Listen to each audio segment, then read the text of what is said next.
In this video, I'm going to show you how to make a very beginner-friendly and versatile balloon garland using only 3 different cluster sizes. Now there's a million and one ways to make a balloon garland, and I think that's why it's a little bit difficult and hard to approach if you're brand new, because it's like, where do you start? So that's why I created this 3 cluster garland technique. It's beginner-friendly, entry-level, easily approachable, and I'm about to show you exactly how to do it. But first, if you haven't already, go back and watch my cluster tutorial because that's going to show you exactly how to make the 3 different cluster sizes I use to put together this complete garland.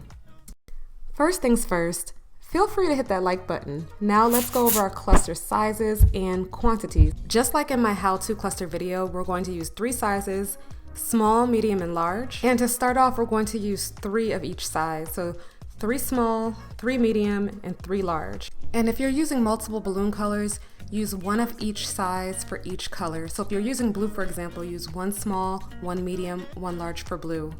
Yellow, the same thing. White, the same thing. And if you want to make a bigger garland, just multiply that. For example, instead of 1 of each size for each color, you can do 2 for each size of each color. You get what I'm saying.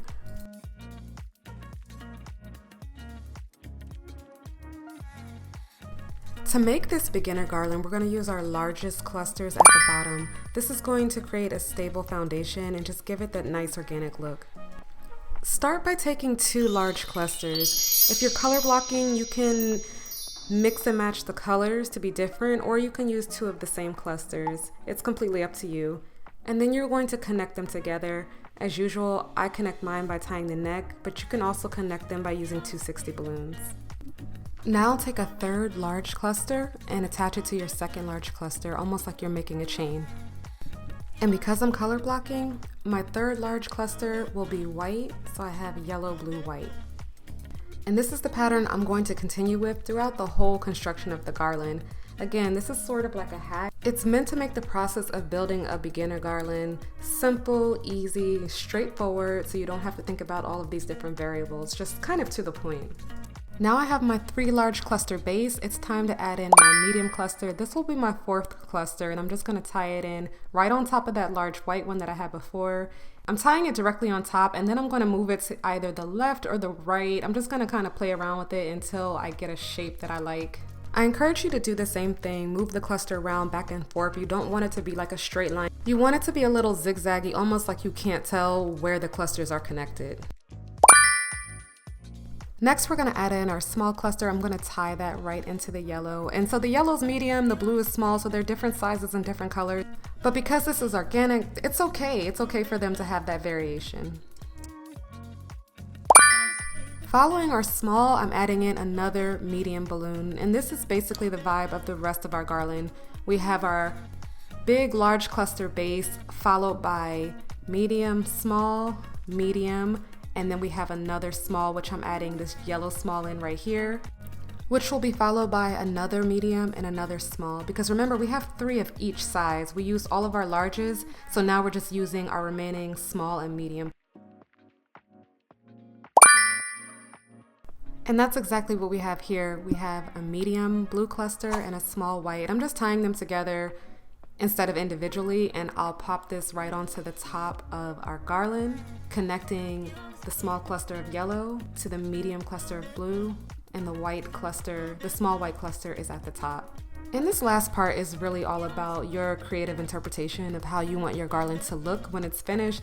For this garland, I wanted to have a nice wide base. So I'm taking that 3rd white cluster and I'm tying it into the yellow, the first yellow garland, as you can see. So the base is almost like a triangular shape because that white one is now attached to the yellow one.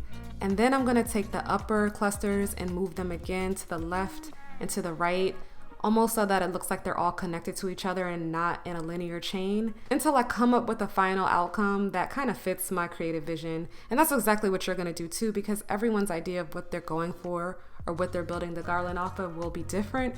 So there's really no right or wrong way. It's just about like what you're looking for. So try to have fun with this part because these same 9 clusters can be shaped to look 100 different ways. So here's a quick recap.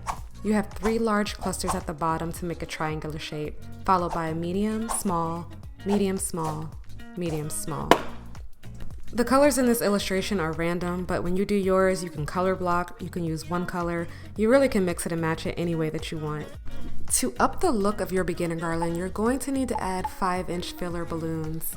I made a whole video about it, but this is a little recap so you can see exactly how I did it. This is the same method I used for this current garland that we're working on in this video. You're going to take 5-inch balloons, inflate them, and then use a sizer to make them about 4 inches. Then, an easy way is to take a rubber band, put it around one of the balloons, and then use that to attach it to the main garland. So just stretch out the rubber band and put it down and around one of the balloons. And this is going to instantly enhance the look of your garland.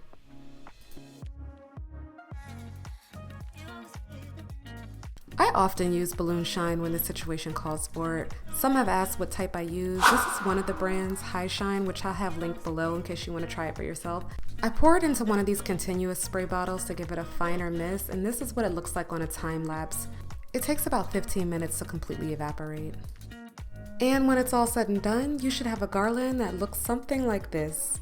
Full, dynamic, versatile, but most importantly, straightforward with an easy to remember technique. If you end up giving this a try, I would love to know how it came out. Please let me know below. In the meantime, if you'd like to learn how to make more balloon displays, check out some of my other videos here and here, and consider subscribing for more content like this. Peace.